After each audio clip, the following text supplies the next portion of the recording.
Robinson with the Montrose Group, and we are certainly excited to be presenting today to the SEDC members about downtown development opportunities. We're going to have a great discussion about a little bit of a challenging topic, so we'll try and not be complete Debbie Downers all the way through the conversation, and try and focus on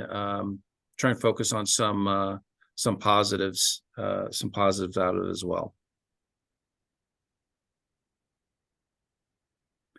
So again, this is the Montrose Group. We're six folks, powerful and strong. Of course, we do economic development and public policy. We're advisor to over a dozen communities. Have negotiated over $2 billion in corporate site location deals. Have completed over 50 regional economic development plans, negotiated dozens of public-private partnerships, primarily on the private side, but also sometimes on the public side, and fortunate to have authored 2 economic development public policy textbooks. Alan, do you want to give a little bit of background on the design group? Yeah, happy to. Thank you, Dave. I'm Alan Schlossberg, a principal with Design Group. We're an architectural interiors planning firm based out of Columbus, Ohio. And we have a mixed practice, very diverse.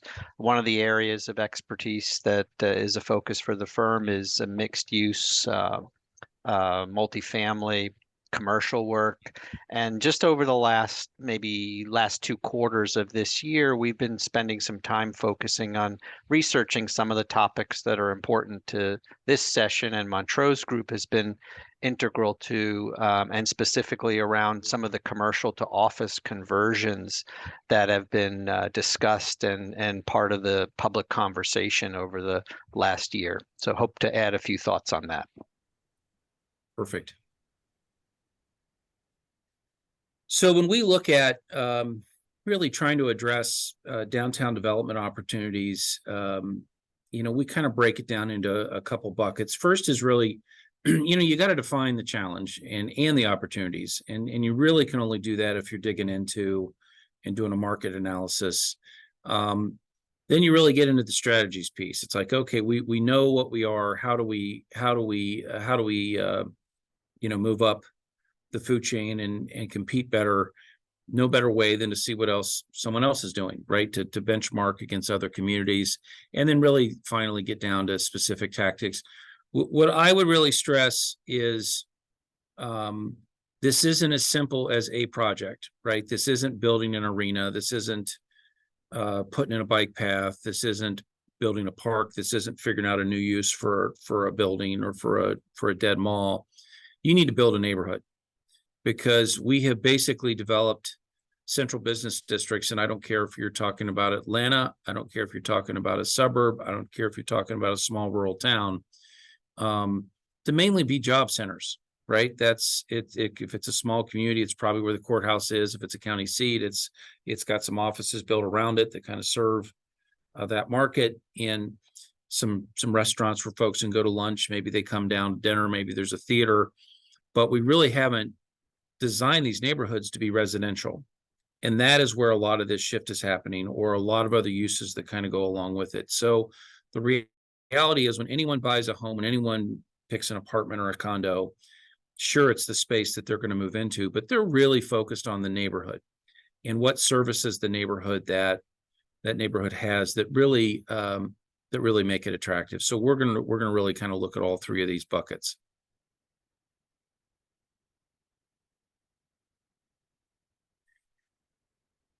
And Nate, don't hesitate to jump in here, because I know you're bashful and shy and don't talk a lot. But when we look at a downtown market analysis, clearly there's an economic piece, there's a demographic piece, and there's a real estate piece. That's really how I would kind of say the market detail you're going to have to dig into is going to exist out there, and we'll delve into the specifics of these.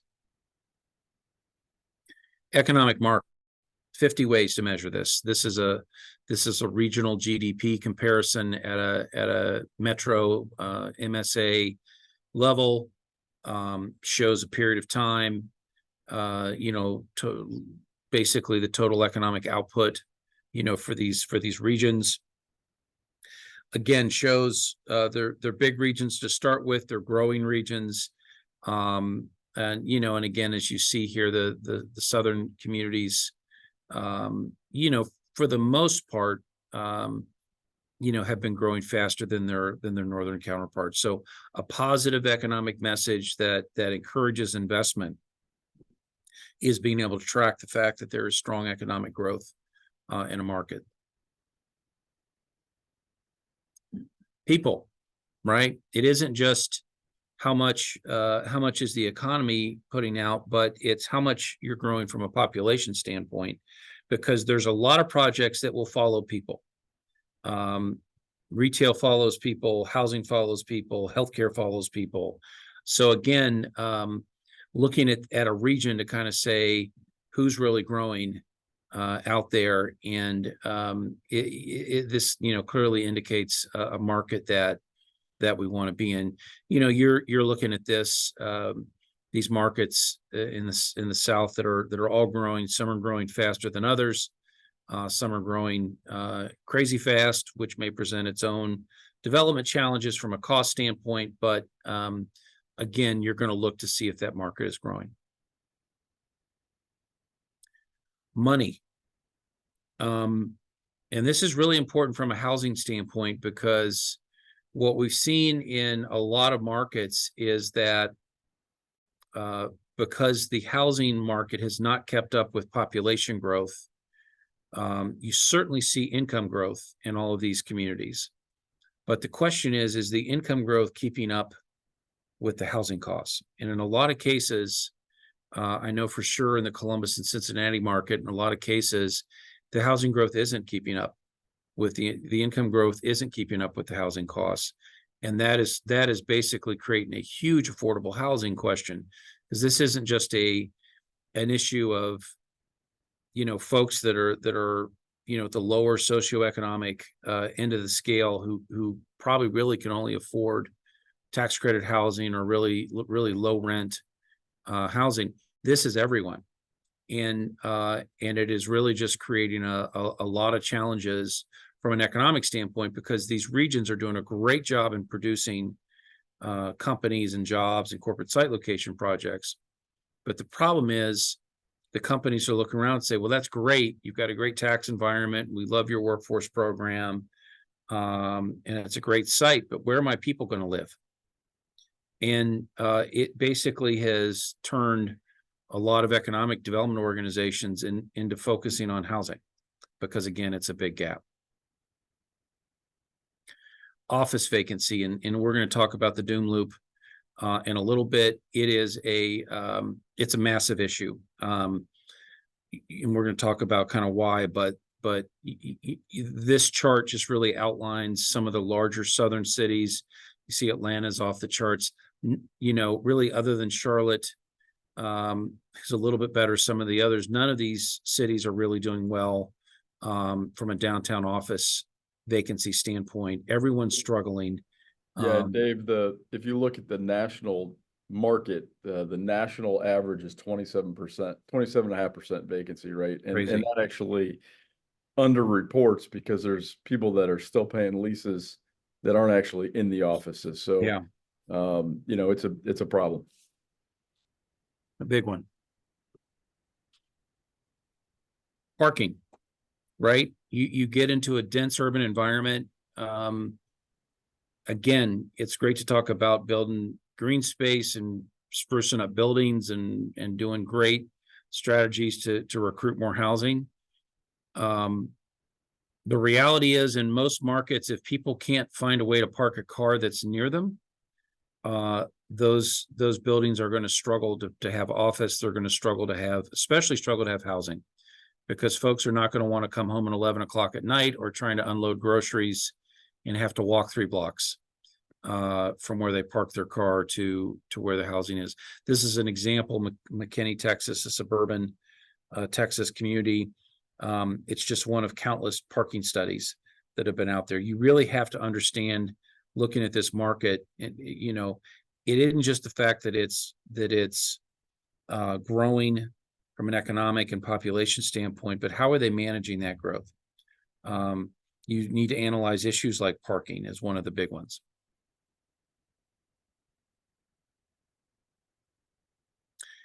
Housing studies. We've probably been hearing for the past 5 or 6 years, maybe longer, from communities out there that housing was a major economic development issue. We've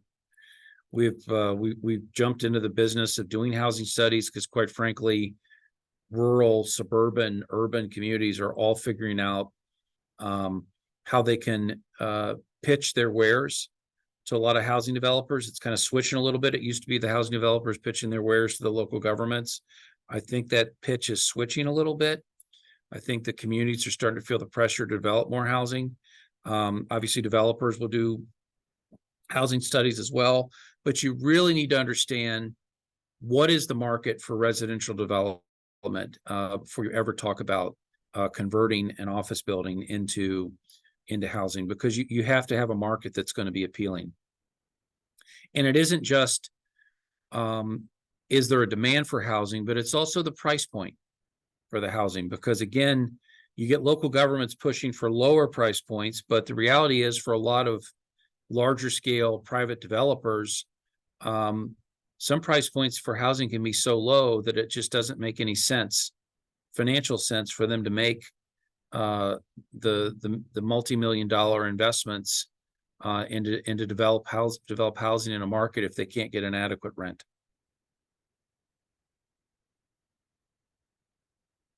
Retail. This is an example from Norfolk, Virginia. Again, it's tough to get office. It's tough to get residential in a downtown environment. If people don't have a place to shop, I don't care if it's a grocery store, I don't care if it's a convenience store, I don't care if it's a bodega, I don't care if it's a restaurant.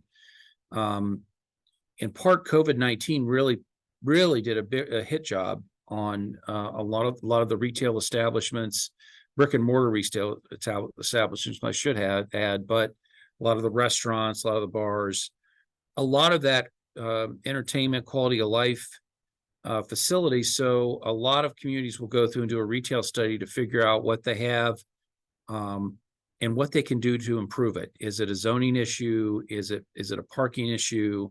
Is it public improvements or public realm that they can work to address? Is it a regulatory issue? Is it a marketing issue? And again, that retail analysis can really help you paint a picture for what your retail market is and what it needs to be. Now here's the famous, doom loop analysis, and it's not a positive term. Let's just get that out there. But it's really about what is triggered by this reduction in office demand. The first thing that is happening, and it's happening right now, is that commercial property values and rents are going to fall due to office vacancy. This is, literally the law of supply and demand. We have a lot of supply of empty office space and very, very little demand. The next trigger that's going to happen is that because of the lower property values and rents, you're going to have local and state tax collections drop tied to commercial property values, but also, quite frankly, in a lot of communities that live on sales or income tax, they're going to lose a lot of revenue from that standpoint. Then the next ball to drop is the local government services and infrastructure investments are going to decline because the tax revenue isn't there. And then finally, the quality of life. Why is this happening? Work from home is obviously a huge issue. We're now at 12.7% of all workers are working from home. 28% work in a hybrid model. That's an incredible number, completely driven by changes in routines with COVID. A 17.8% increase in U.S. office vacancies, a 28% decline in rents in San Francisco, 18% in New York City. We could name any city we wanted to. They're the same. Data from New York that has a projected 45% drop in New York City office values, 446 million in decline in Washington, D.C., potentially $1 billion decline in New York City. Obviously, New York City is the nation's largest office market. So this is not good news. The good news is that we're not all the way there, right? We do have we do have a chance to really try and impact it. This is work from home data, and there's tons of data out there on who's staying home. Again, got a lot of government workers are not back to work. A lot of folks in the professional service, management, corporate headquarters space, a lot of folks in finance and insurance, IT folks. We have a number of clients. We do site selection work in the IT space. They're not just work from home, they're work from anywhere. They can't really put restrictions on where their folks are gonna be. So the reality is these are all the white collar jobs communities have been searching for decades, right? This is with manufacturing, it's kind of the creme de la creme of projects that you could locate, a corporate site location project, or a big insurance company, a big bank, a big IT firm. These folks aren't coming to the office, and it's creating a massive negative effect, in the downtown office market. And it's in the downtown office market in urban and suburban. The suburban numbers, quite frankly, are even worse than most urban downtown numbers. Hey, Dave, a message or a question came in from Rosemary, who's on the call with us today. I don't know if you want to address that now or maybe hold it and we can touch on some of the questions at the end. This one was specifically about smaller communities and smaller downtowns. Gallatin, Tennessee, population 51,000. Right. Not as much driven by per se a glut in the office market, but other things are probably stressing out her community. Yeah, so, I think that's a great question. And we can address it now. I think the reality is the markets that have had newer office development, ironically, are probably in worse shape, right? Because they've had a big buildup of the office market, and now it's emptied. For the small to mid-sized community, if they haven't had a lot of office product developed, then they might not be as in bad a shape. And again, but it depends where they are. If they could be a community of 50,000 people, but if they built a couple big, what I'll call suburban style office parks that take up, hundreds of acres to develop, I promise you they're not doing well. If it's a small rural community that's maybe it's a county seat and their office is really kind of surrounding their downtown block, they're probably not experiencing a massive drop, but let's be honest, they probably weren't experiencing a massive growth period anyway. The rural communities in the U.S. and the world have been losing population so dramatically that they haven't had new office product in a while. So I'm not sure the news is good anywhere. I don't know what you and Nate think about that. But it may not mean that their problem is as big as Atlanta or as big as Nashville, because they haven't grown as much. But office is not growing anywhere. Yeah, and I think like you said, Dave, I think it's a part of it is just a function of the mix of office you have, right? I think suburban markets, you touched on a little bit, Dave. Suburban markets that have office buildings that are 4 stories high and they've had tenants we know of markets that are towns of 25,000 people that have those buildings that are trying to figure out, what to do with them because they are, those buildings are vacant now and they got to figure out how they're going to find another use for them or demolish them and put something else up there.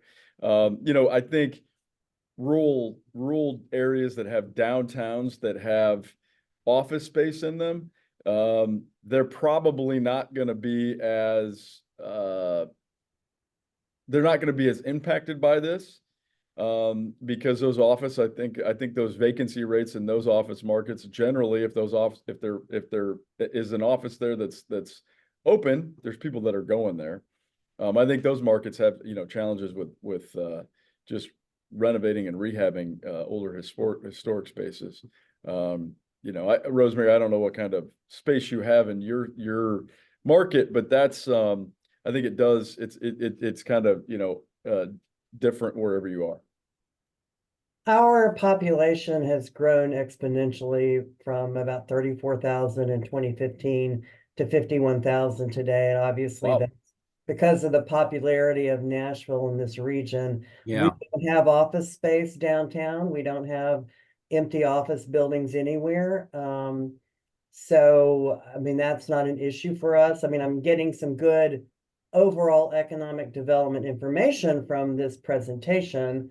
Don't get me wrong, but our issue is how do we grow up in our downtown as opposed to annexing more property for residential or business growth and appeal to the public to say, we need to tear down a bunch of stuff downtown and go up and new. Yeah. And we do have a very vibrant core square so we're looking for downtown development strategies in terms of building up and elevating what we have to offer to our community. Yeah. Yep. I would tell you the tactics we're going to go over are the same tactics you should use to develop your downtown. It's about quality of place, it's about parking, it's about zoning, attracting office users, Yep. It's about land use issues. Yep. It's about civic space. Excellent. It's all the same tools. Just maybe at a different size. Absolutely. Yeah. So I think that's a good question, but it's all the same tools. Yep. So again, I promise not to be a Debbie Downer, and all I'm doing is being a Debbie Downer. Hey, You Nate, are totally being a Debbie Downer. let's go back to that slide, Nate. We don't want to talk about. I want to Oh, talk okay. Yeah, I thought we were already there, but that's all right. Now you're going to talk about AI and how it's taking over these jobs. I mean, you're really well. I told you. I mean, I'm getting the bad stuff out first, and then Alan's going to be all positive. Well, I mean, that's why we have Alan on here, is for the positivity, because clearly we are not positive. Not us. So the office market is not going to get better from an industry standpoint. Artificial intelligence has been all over the news, all over the markets this year. So it's clearly a topic that has caught people's attention. It is basically moving through where computers are being able to start to do more advanced levels of work that humans used to. So if you look at who is going to be impacted from a job standpoint, what occupations are exposed to AI, nearly half the office jobs, nearly half the legal jobs, a third of architects and engineers, a third of life sciences, a third of business and financial, social service management. These are all people that live in offices. So again, even if you don't have a big challenge right now, if you're one of the few places that's actually doing a little bit better from an office vacancy standpoint, you can't rest on your laurels because it is going to get tougher.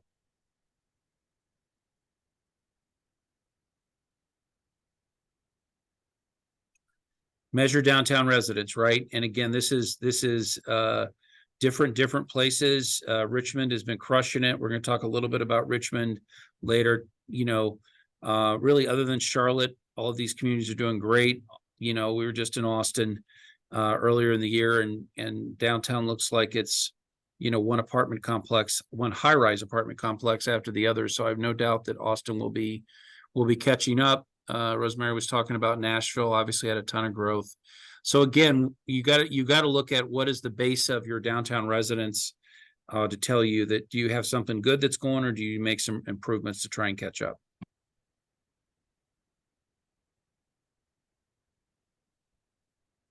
This is Alan. I love to have you take over here, because this really is critical to understand what buildings do you have downtown and what is going to be the best way from a structural standpoint for you to redevelop them. So this is where you need to get the architect in there. Yeah, this is an important point and certainly something that surfaced as we studied the topic of converting different types of commercial buildings to other uses. Of course, residential being one of them, but there's a myriad of things you might consider. And what we learned is the characteristics, the kind of DNA of the buildings, whether they were pre-war, mid-century, or more contemporary buildings, really led us to believe that certain building types wanted to become other things, but that certain building types also would kind of fight you if you were trying to turn them into something that just wasn't natural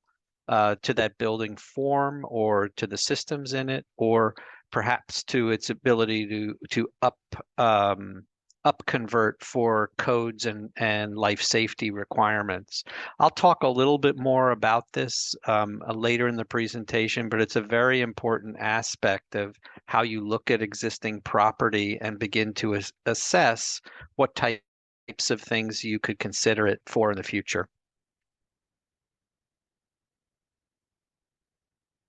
Oh, well, this is my section of the presentation. This is perfect.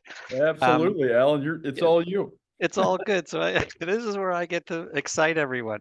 No, this is great. We something that we've been doing as we've continued our analysis is we stopped looking at properties that were necessarily performing poorly from a commercial point of view. We started to re-lens our analysis at properties in general because they had strong characteristics for adaptive reuse to other things. So in a different way, obviously there's a fire over here, there's a fire over there. That tends to be where everyone starts to look. And we said, okay, let's ignore the fires. We'll let the fire department work on those problems. What we want to do is really start to look at a portfolio of a downtown or a business district and understand where the greatest opportunities are to evolve that portfolio successfully. This is an example of a building in downtown Columbus. You can see it's one of those brutalist mid-century buildings that many of our downtowns have.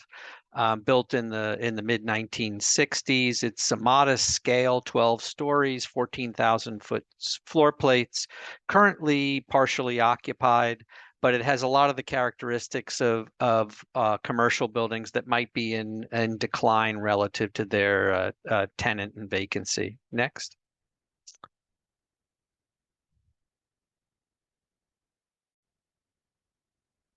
I think part of how we look at a property is not just the characteristics or the age of the building or the things going on in the building, but as Dave mentioned, we're really trying to understand how a property fits into a network or a constellation of things, whether that be the green space systems and the pedestrian connection systems that make up a downtown or a district, the density of neighboring development.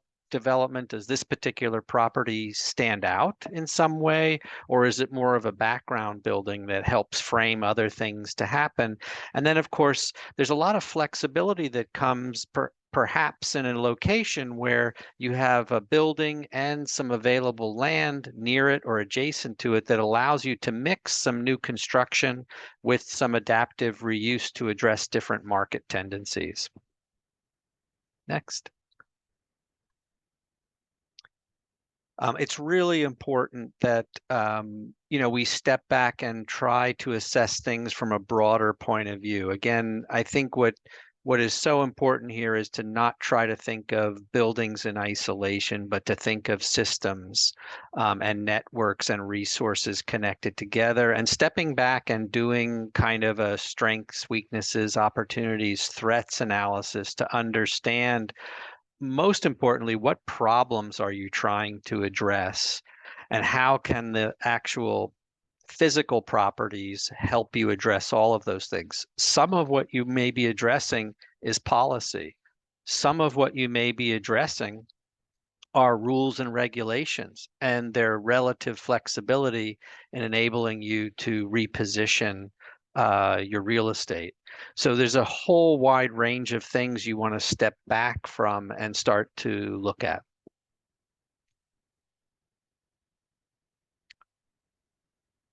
I think this comes back to you, Dave, perhaps. Sorry. That's okay. So again, you know, I tend to think of it, if you're gonna develop downtown, then again, getting to Rosemary's point, you don't have to be Atlanta to go through this analysis. This is really something that, if you're not worried about the doom loop because you really don't have a bunch of office growth, but you do want to redevelop your downtown, ultimately this is a market. And you're going to look at arts and sports, placemaking, housing, retail, healthcare, and high tech as ways to help try and find growth markets that you can capture for your downtown. Looking at some case studies, and again, this is I love starting out with a small rural community in Paducah. Really, again, 25,000 residents, a historic river town, a lot of historic buildings. They built a phenomenal arts district, and it's been intentional. It's been strategic. It's been a focus of what they want to do. They attract 500,000 patrons annually to their community, and I think the most recent economic impact statement I saw was generate $36 million in positive economic impact. Again, small place, right? This isn't Nashville. This isn't Atlanta. It's a small rural Appalachian community that's worked out a niche in the arts. That doesn't mean that everyone should build an arts district, but it tells you that if you pick a niche and make it real and then market it, you can bring a bunch of visitors to your community.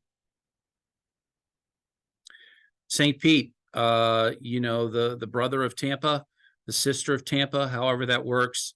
Great Gulf Coast community. They have just recently opened this the St. Pete Pier, basically built. I mean, I saw this and I thought of the Navy Pier in Chicago, right? It just basically is a great park space development opportunity, 26-acre pier district, $92 million project, restaurants, bars, a beach, green space, public art, and a pier that goes 3,000 feet into Tampa Bay, but it's ultimately connected to downtown. So it's a way that they've looked at their assets and said, wow, we're right on the water, we're right on the Gulf, right on Tampa Bay. How do we really utilize that geography and just have captured it?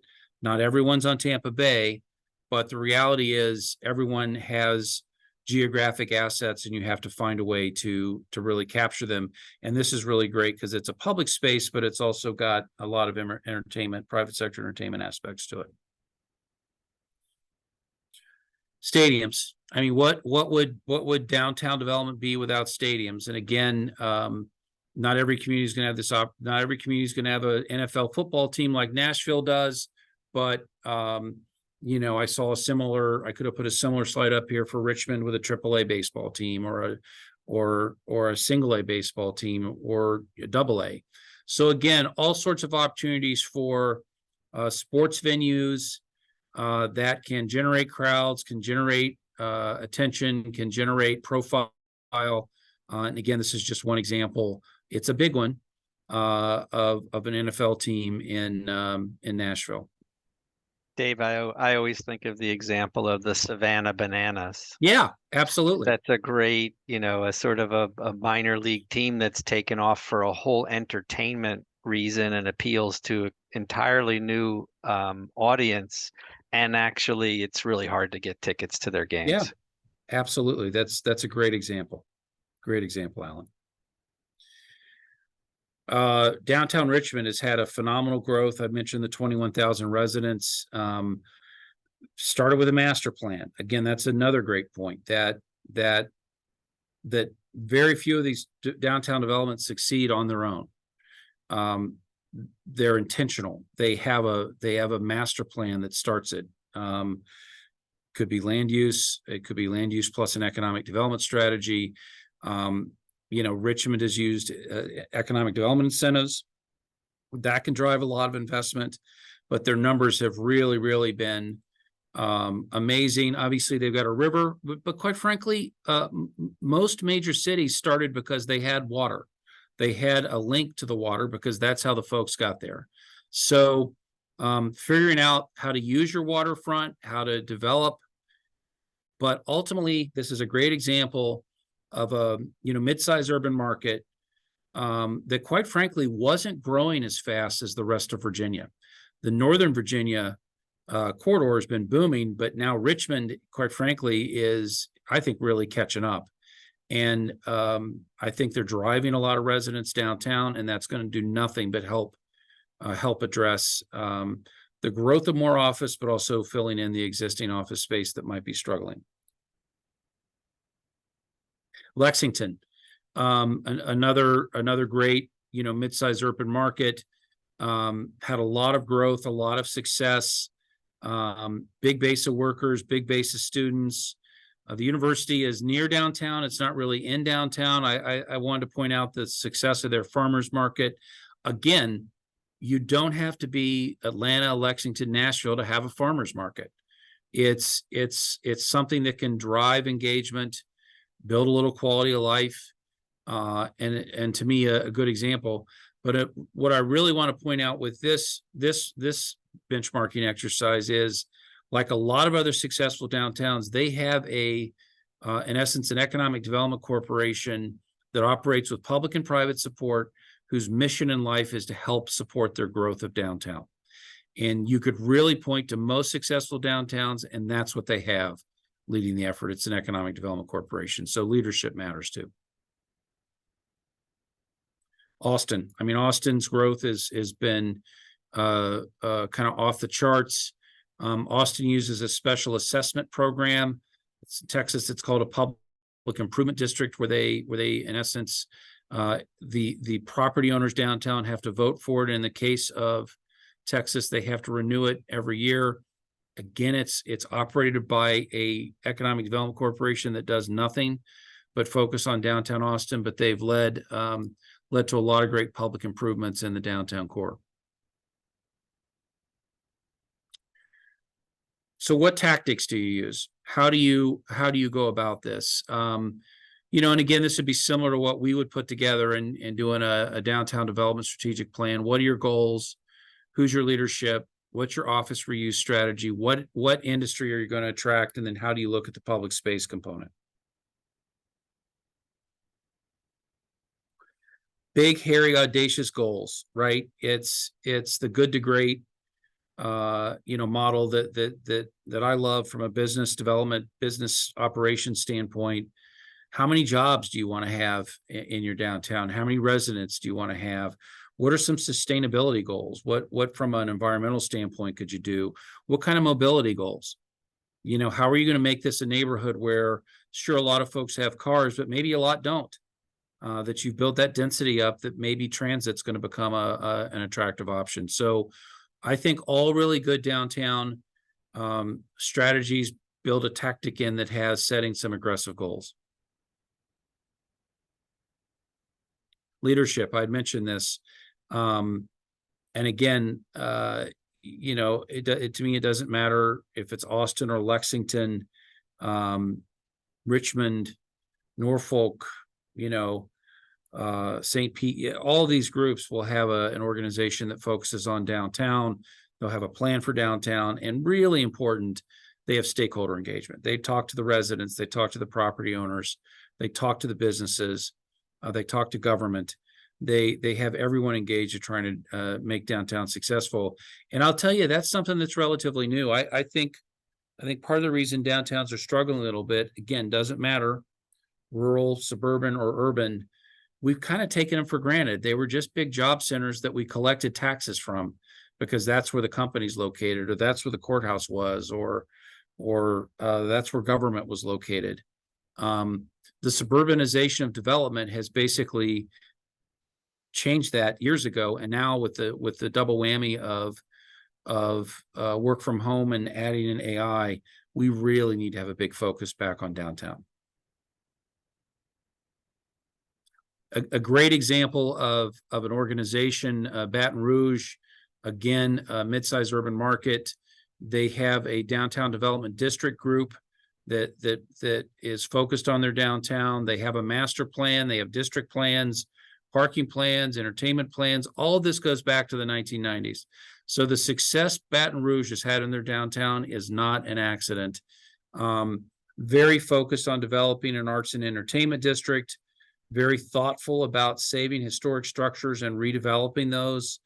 The picture there is from their central green, so very focused on common space, green space, and then ultimately looking to build connections. And I think Alan, talked about that, how important that is, that you can't just build little islands and go, okay, here, this block is fixed. You got to figure out where, if you've got an asset that's 3 blocks away, 4 blocks away from some buildings you're trying to fix, you got to figure out how people can walk there and walk there in an easy way, because that's what a lot of these younger people and empty nesters are looking for. They're going to be great targets for a downtown. From an industry standpoint, the office reuse targets, this is just projected growth for construction projects in the coming year. A lot of potential again for hotels, some for educational, some for healthcare, a lot for new retail. And that's something that is very interesting. Retail, kind of the older brick and mortar, the older strip centers are really struggling. But there's still a demand for higher quality, newer retail spaces. And again, very strong growth prospects nationally. These are national numbers for all of these categories. So you need to really do an analysis how it's going to impact in your market. But these are some good markets to look at. Alan, you want to dig back into the buildings? Yeah, absolutely. Just one comment on the retail slide, which was excellent, Dave, is just that I think retail is moving towards experience, and people want to kind of have the synergy of entertainment, shopping, convening, and recreating all at the same time. So it's not just that big box and strip centers are struggling a little bit. It's that they don't really have a platform that allows for that experiential kind of synergy. And I think that's something that will change over time. This comes back to maybe a little bit of what I was talking about earlier. We've begun, and maybe with a little bit of skepticism, to try to look at what's really going on in these commercial repositioning environments, and how has the market been adapting. And there's been so much energy and positive conversation. If you think 6-8 months ago, it seemed like converting offices to residential was going to be the silver bullet. It was going to save all of us. The press was amazingly positive, and the stories were daily. I think in the last maybe 3 or 4 months, we're starting to see a sort of a reality set in about that, and maybe the conversation is changing now to be a little more considered about how you might really reposition property. So we wanted to develop a kind of framework, a way we could look at pieces of real estate or portfolios or groups of properties and kind of break them down in different ways. So we came up with these sort of attributes, these 6 areas that we would analyze and look at and understand to develop cost models, but more importantly, to be able to assess if a property is likely or unlikely to make a conversion to a new use. So they look at floor plates and form envelope, services on site, context, location has never changed, and of course, codes and zoning and entitlement considerations. Next. I wanted to, well, perhaps we could go into all of those areas, but I really wanted to focus on one area I find in all of the conversations we're having with institutional property owners that seems to come to the table sort of later.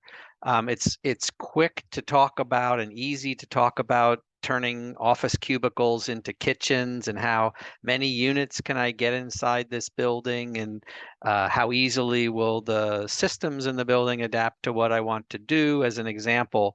But I think what people overlook is that when you have a property in a particular location, whether it's zoning or the code systems that you're looking at in your particular region, when you change the use of a building and the occupancy of a building from something like business to residential or education or hotel and hospitality, each of those classifications changes the thinking from the code official and zoning official's point of view.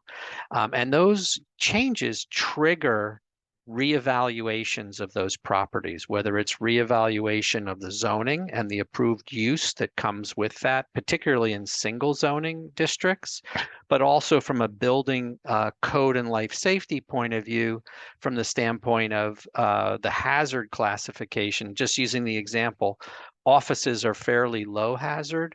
Residential is considered moderate hazard because you have the cooking appliances and kitchens that come with all of those apartments, and they're a source of potential fires and accidents. So those kinds of things weigh into how you look at a particular property. Next. Coming back to our sort of mid-century example in Columbus, this gives you a sense of how we might quickly litmus test a property. I already mentioned that this is a modest scale building built in the early mid 1960s, small floor plates. Its current use is office, and it has this sort of brutalist character that a lot of buildings we have in our downtowns are currently like this. Next. One of the places we go to first is we take a quick look at the sort of floor plan of the building, and in this case, this is a center core building. Again, about 14,000 square feet, so not a very large floor plate, which is a good thing. And we're very focused for residential in particular, looking at the depth from the glass to the core. In this case, about 28 feet between the corridor that rings the center core of the building and the glass at the perimeter of the building, which is actually optimal for residential. So you can see this floor plan has been diagrammatically set up to show you residential units, mostly 1 bedrooms in this case, with some 2 bedrooms on the corners. The key here is there's very little wasted space. You're able to use the entire floor plate as it's currently conceived. Interestingly, though, this mid-century building has something called a scissor stair. It's a type of exit stair that's in a single shaft with 2 stairs nested into that single shaft.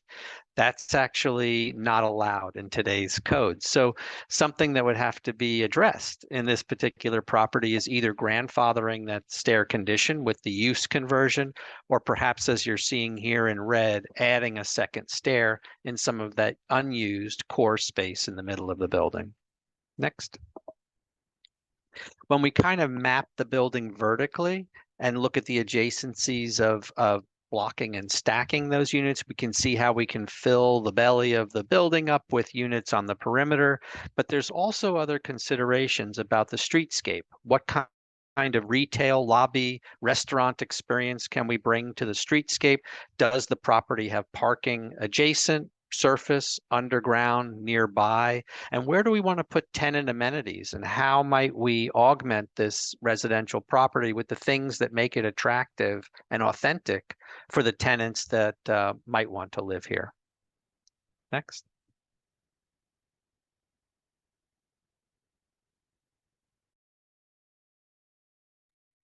So how do you pay for it? Well, first of all, capital markets are tough right now. So the reality is, if your community wants to try and get these projects done, it's going to take building a public-private partnership. There's going to have to be some public resources that are put into this. You need to figure out the zoning and permitting issues. That's every place, right? That is not just Atlanta. That's small to mid-sized communities, that's suburbs. Quite frankly, too often, the zoning and permitting process is very adversarial with government.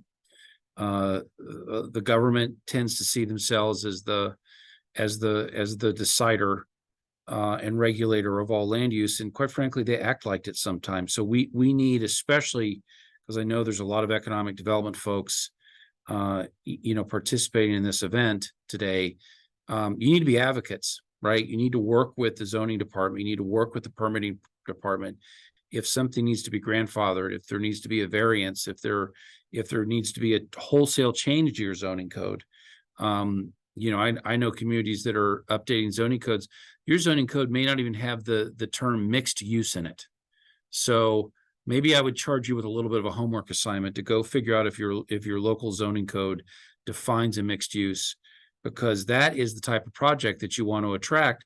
your zoning code may not even permit it. You may have to get a variance every time you do a mixed use. So again, it's looking at those issues. It's abatements, it's grants, it's loans, it's tax credits. It's the same tools that you use for industrial development. You need to find a way to use those to redevelop your downtown, whether it's an office project, or it's bringing healthcare downtown, or it's retail. The days of just limiting your incentive programs to large scale industrial projects are over if you want to redevelop your downtown. Again, obviously public infrastructure, that's been kind of the hallmark of incentive programs. And then ultimately it could be your capital improvement budget for where your park resources are going to go. It could be a trail, it could be a connection, it could be a broader civic project that you need to devote some of the local government resources to. You know, this is just delving really into the larger capital stack. Obviously, there's going to be private financing. We have a number of clients, because private banks are so tough to get money from right now, looking at the Housing and Urban Development Loan Program. But again, if it's a building, in a lot of cases, it's 50 years old or 50 years or older, you're eligible for federal and state historic preservation tax credits. Now you got to develop the building in a way that's historically accurate. So that matters. A lot of communities use tax credits to basically help, incentivize a lot of development. Addressing the parking issue. Again, if you really want to develop your downtown, you have to acknowledge that parking is a public good, and that parking is a piece of the public infrastructure that you have to find a way to address. If you want people to live there, if you want new office tenants, if you want healthcare to move in, if you want retail to move in, if you want to build a business incubator, whatever use you ultimately come up with, the reality is you really can't do much of it without parking. A lot of states permit construction material sales tax exemptions, so that's a great program that can save on the construction side, which usually is about half of the sales tax that they would otherwise pay. Tax increment financing is probably the most widely used economic development program that exists out there, where you capture the future growth of property tax and use it for public infrastructure. Tax abatement is probably the program that's used the most to encourage any sort of building investment, because the reality is when you make a building investment, you raise the property tax. So again, it's a way to kind of reduce some of that load. And then ultimately grants and loans. There's a lot of places looking at how you build a mezzanine fund. How do you, in essence, funnel in? How do you build a housing fund? How do you give projects a couple $1 million that isn't everything they need, but maybe it's 10 or 20% of what they need to help them become effective. We just got this done for a client that's got a 5-building complex in a downtown, and they could not do it without a grant from the government to help build that. Build in that edge of the funding gap that's in the capital stack. Fort Worth, again, to me, a great example, a very successful downtown, part of the fastest growing MSA in the United States, in the Dallas-Fort Worth area. They have had an incentive policy for downtown since 2019. They use a tax abatement that can be for up to 10 years for 100%. So again, that's a great incentive.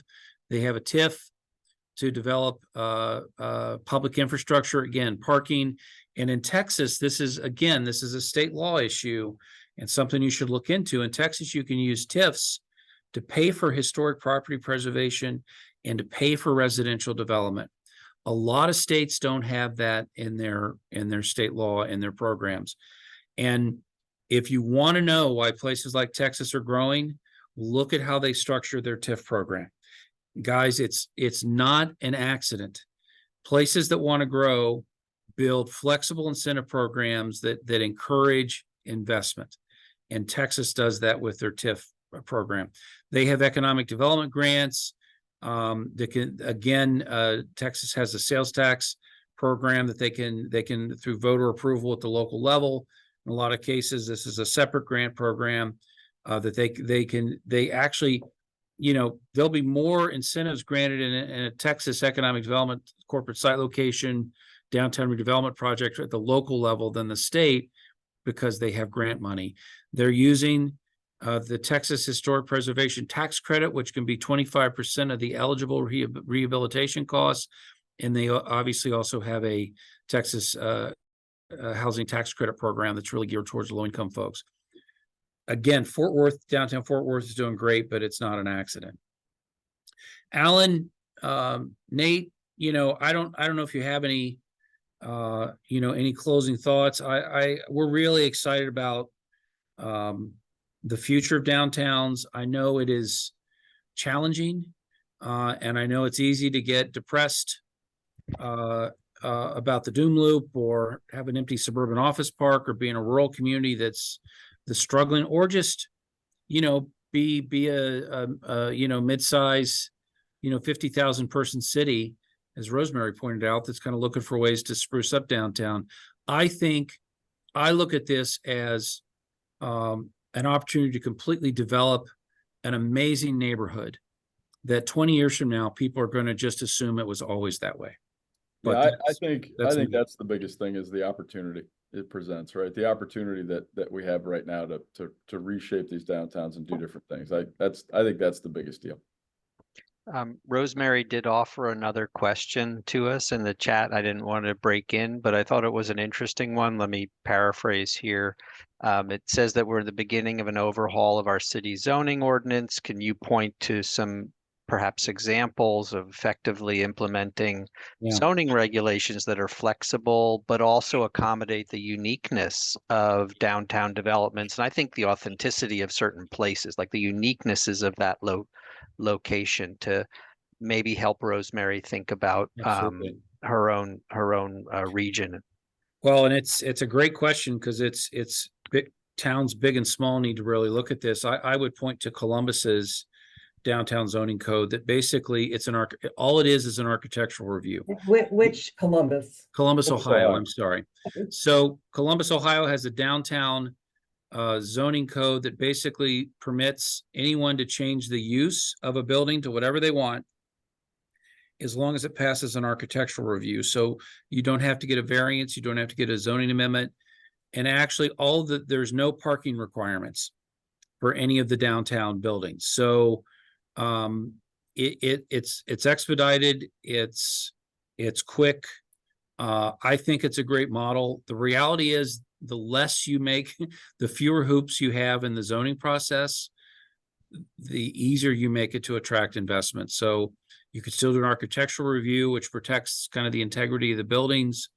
But the fewer regulations you apply to folks, the easier you make it. Another suggestion, perhaps, Rosemary, a little different from my hometown here in Pittsburgh. There's a riverfront district called the RIV, R-I-V, within the zoning code, and it's tailored very specifically to the conditions of this industrial area that, historically was part of our steel industry, part of the industrial age of the city. And it's fairly flat because it's in those sort of river floodplains that make up the river edge land that we have here. But what's interesting about it is it's set up a lot of sort of points of reference, like view sheds and view corridors and things that preserve the character of this district and what brings value to the land that's in the district. For example, views are out and across to the river and connections down to the riverfront trails and things that are part of the public amenities of the city. Preserving those connections are pretty key, because you don't want real estate that is adjacent to the river to obscure the value for the blocks that are 2 blocks, 3 blocks, and 4 blocks off the river. So kind of recognizing the interplay of those things to make sure that you're maintaining the value of all of the district's land with equal access to those kind of local characteristics and conditions. It's kind of interesting. Yeah, absolutely. Well, I we're at the hour. I really want to thank Alan and Nate, for joining the cause here, but also really thank the SEDC for letting us present. We very much want to keep the dialogue going. So if anyone has questions or anything else that we can help with, don't hesitate to reach out. But with that, I would just thank everyone for participating, and go out and get your downtown developed. Thanks a lot.